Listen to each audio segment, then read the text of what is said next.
આજની વાત કરવા જઈએ તો આજે 28 તારીખ સુધીનું અમારું લાસ્ટ પ્રિડિક્શન છે। અત્યારે જે એ વરસાદી જે સિસ્ટમ છે એ દક્ષિણ રાજસ્થાન અને પૂર્વ રાજસ્થાનના ભાગો ઉપર સક્રિય છે। એનો શિયર ઝોન છે એ ગુજરાત ઉપરથી પસાર થઈ રહ્યો છે, જેને કારણે ઉત્તર ગુજરાત અને મધ્ય ગુજરાતમાં હજુ પણ વરસાદ ચાલુ રહેશે। એટલે આવતીકાલે 29 તારીખ અને પરમ દિવસે 30 તારીખ એમ 2 દિવસ સુધી હજુ તીવ્રતા સાથે વરસાદો પડવાના છે। 29 અને 30 તારીખ એમ 2 દિવસ સુધી ચાલુ રહેશે। ઉત્તર ગુજરાતની અંદર હજુ પણ તીવ્રતા વધારે રહેશે અને ઉત્તર ગુજરાતની અંદર જેને રેડ એલર્ટ આપણે કહી શકાય એવા 2 એરિયા છે, એક હશે સાબરકાંઠા અને એક હશે અરવલ્લી। આ બંને જિલ્લા છે એમાં હજુ પણ આવનારા 2 દિવસ સુધી અતિ ભારે વરસાદોની શક્યતાઓ છે।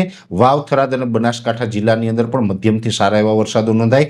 પાટણ અને મહેસાણા જિલ્લો છે એમાં પણ ખૂબ સારા વરસાદ નોંધાય। એટલે પાટણ મહેસાણાની અંદર હજુ પણ 3 થી લઈને 6 ઇંચ સુધીના વરસાદોની શક્યતાઓ છે। મોટા ભાગના વિસ્તાર, ઉત્તર ગુજરાત પણ એક મોટો વિસ્તાર છે, મધ્ય ગુજરાતનો મોટો વિસ્તાર છે, મધ્યપ્રદેશ બોર્ડર લાગુ વિસ્તારમાં જે દાહોદ, ગોધરા જેવા વિસ્તારો હોય, દક્ષિણ ગુજરાતના વિસ્તાર, એટલે લગભગ ગુજરાતના 80% વિસ્તારોની અંદર સારો લાભ છે એ મળ્યો છે। દર વખતે આપણે વરસાદનો રાઉન્ડ આવતો હોય ત્યારે સૌરાષ્ટ્રને અને કચ્છને સારો લાભ મળતો હોય। ઠીક છે કે આ રાઉન્ડની અંદર આ લાભ નથી મળતો ને બીજા વિસ્તારને મળે, છતાં પણ આમ જોવા જઈએ તો ઓલ ઓવર રાજ્યની અંદર 80% વિસ્તારની અંદર આ રાઉન્ડનો સારો એવો લાભ મળી રહ્યો છે। છતાં પણ 20% વિસ્તાર છે જેમાં સૌરાષ્ટ્ર અને કચ્છના ભાગો છે એને આ વરસાદનો લાભ નથી મળતો। મોટા ભાગના વિસ્તારની અંદર 31 તારીખ સુધી ચાલુ રહેવાનું છે। 1લી 2જી તારીખમાં છૂટાછવાયા હળવા સામાન્ય ઝાપટાના રૂપમાં જોવા મળશે અને એ પછી વરાપનો માહોલ જોવા મળશે। એ પછી નવો રાઉન્ડ ક્યારે આવશે એની નેક્સ્ટ વિડીયોની અંદર ચર્ચા કરશો। અત્યારે આ વિડીયોની અંદર એટલું જ। અંતમાં દરેક મિત્રોને વિનંતી રહેશે કે વિડીયોને લાઈક આપીને દરેક ગ્રુપમાં શેર કરવો,